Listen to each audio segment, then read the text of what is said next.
Okay, in honor of the group that is starting soon inside my group coaching, I'm starting an April challenge for strict carnivores. I wanted to share with you the 3 things that I wish I did right from the start when I started carnivore. The first thing is, I wish I went strict carnivore from the start. I had a little bit of a rough start. I went carnivore and then I was concerned and just really not on board with the whole really heavy fat thing because, gosh, I had been coaching low fat and calorie deficit macros for so long. And I was like, how could we be eating all of this bacon and have it be healthy? So I was going, and I also didn't know that I was a food addict yet. So I was going back and forth between a super high fat carnivore plan and then going off on the weekends or every couple weeks.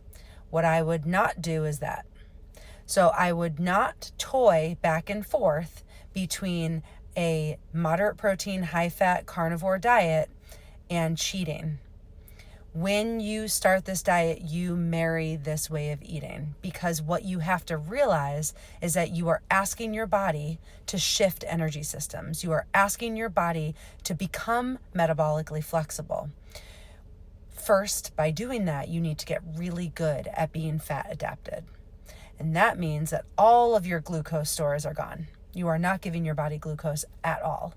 And you are allowing not only your energy metabolism to adapt, but your digestion to adapt. And that's what a lot of people miss. So that's my number 2. Do not include plants. So don't try dirty keto, which is a lot of dairy, and don't try ketovore. Sorry, I meant dirty carnivore when I said that. Don't try dirty carnivore and don't try ketovore. Go 100% strict carnivore. Some people might call this carnivoring the right way.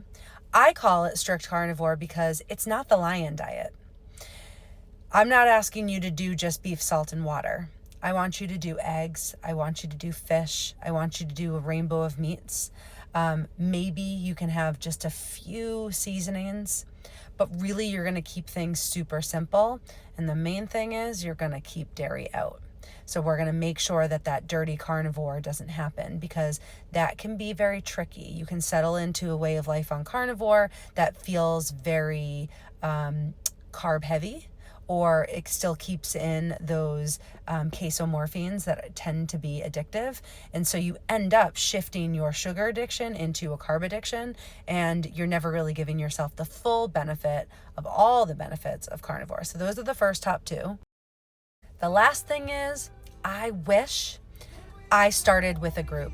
I wish I did it with other new carnivores so that I could share in the trials and tribulations of starting this way of eating, because it flies in the face of everything that you've ever thought about nutrition.